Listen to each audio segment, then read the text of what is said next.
Got a little bit of cracking here, a little bit of separation in the window frame. This window vacuum seal is broke. A little bit of separation between the window frame and the brickwork. This ivy is conducive to wood destroying insects, both termites and carpenter ants. Also, the roots of the ivy grow into the walls. They're going to attach themselves to and feed off of moisture that's saved inside the mortar, which is porous. There's some cracks right in there. Anytime the wall, pardon me for my lunch, but anytime the wall intersects with the drip edge, we should have kick-out flashing right there. And there's no kick-out flashing to take the water away from this, and so you can see how the water travels down through here, goes in there, separates our freeze boards a little bit, keeps this mortar nice and moist so that it feeds your ivy.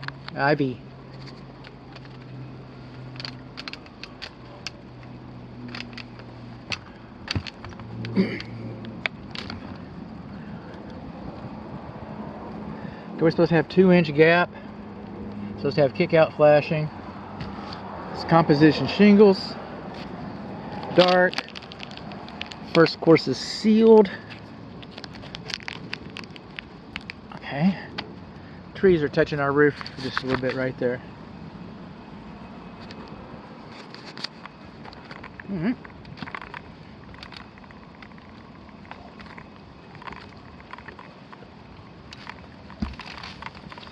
Call 911. Grampy's on the roof again.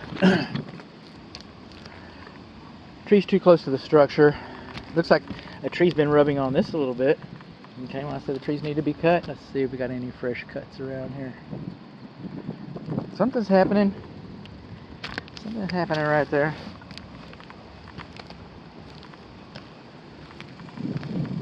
Passive wind turbines.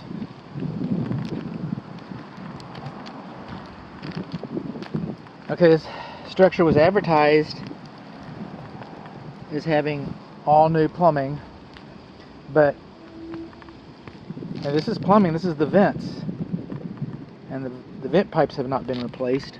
In our jackets, or jacks some people call them, in our boots, they're starting to wrinkle a little bit. Come over here to this one. This is another plumbing vent pipe. It's probably for a bathroom. Come over here. You can see how this one's dimpled right in here? Okay, water settles inside of there and causes it to rot prematurely.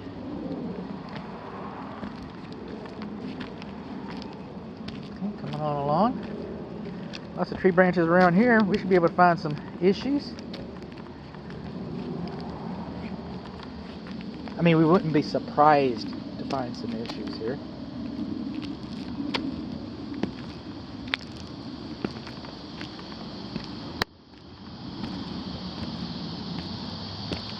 Okay, on this slope, this is the north slope, you see a little bit of algae over here. Algae is kind of like ivy. If that algae is sitting there, it's going to deteriorate your roof covering. And this roof covering is no spring chicken.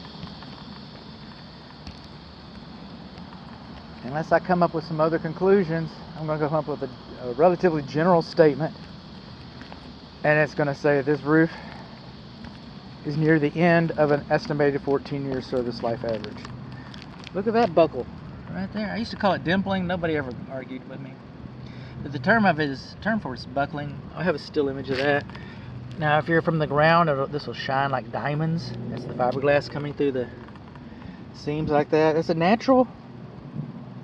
Roof's going to get old. If a roof is 14 years old, it's going to get old. I got old.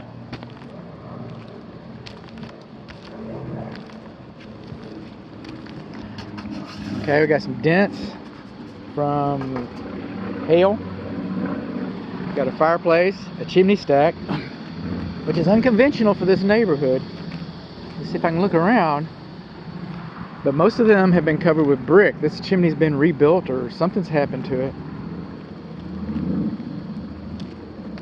And we've been over here with some Pookie trying to do a little bit of repair right there. Had a little leak, so we've... You know, the good thing is that they've maintained the roof so it lasted as long as it has.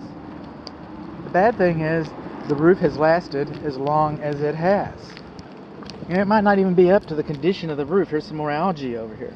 It might not be up to the actual condition. Here's repairs. That's repairs.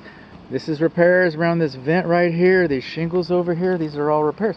The good thing is they've been repairing it as they go, so that it could last as long as it has. The bad thing is that it's lasted as long as it has. It's just an old man. Step flashing over here. Needs to be bent and curled in to prevent it from wind-driven rain. Prevent wind-driven rain from getting in there. And there's no counter flashing for that either, by the way. Now, some people say that you should have a saddle behind here, and you probably should. But the chimney's too narrow and it's too close to the ridge, and so it's not technically required. Be a good idea, though. This is our chimney. Chimney cap.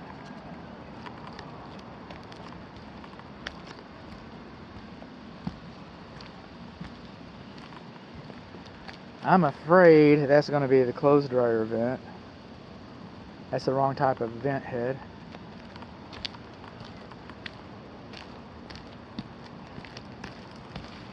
Our mast is supposed to be higher than 3 feet from the roof covering. And this is L1 and L2, and some of our lines are kind of cracked right in here. You might want to do a line audit. Also, we have insufficient drip loops here, so the water can curl back about 3 inches. So if this gets wet, different atmospheric conditions exist, different load centers on the panel, whatever, water can migrate back up into your system. You're supposed to have a drip loop. I didn't make that up, and you shouldn't have your tree branches touching the drip loop either. And it should be higher than 3 feet from the... all those things. Yeah, buddy. Okay. Let's see what else we got. More of those diamonds I was talking about. Yeah, this roof is pretty... oh, this roof is pretty worn out. Look at that.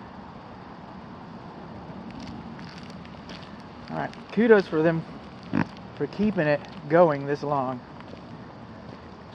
And you could move into the... honestly, you could move into this house with this roof and live under this roof for a year and it not leak on you. I'm not saying to do that. I'm not saying you have a year. It could leak on you the day after closing. Especially when the details in the valleys like this. This is probably the kitchen vent fan. That vent fan plate is so close to the valley, inside the valley. Where does the water go? Down here. What is that big old plate on top of your roof? What is that plate held on in place with? Nails and stuff. That's why you see all the pookie and the glob-lobs around it. Okay, and where's that? Where's the pookie and the glob-lobs and the nails and the fasteners and everything in the plate and everything that has to do with that? Where is it going? Well, it's right down there in the valley where all the water goes down. You're asking for it.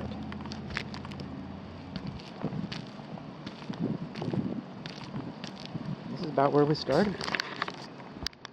All I gotta do is get down and everything will be okay.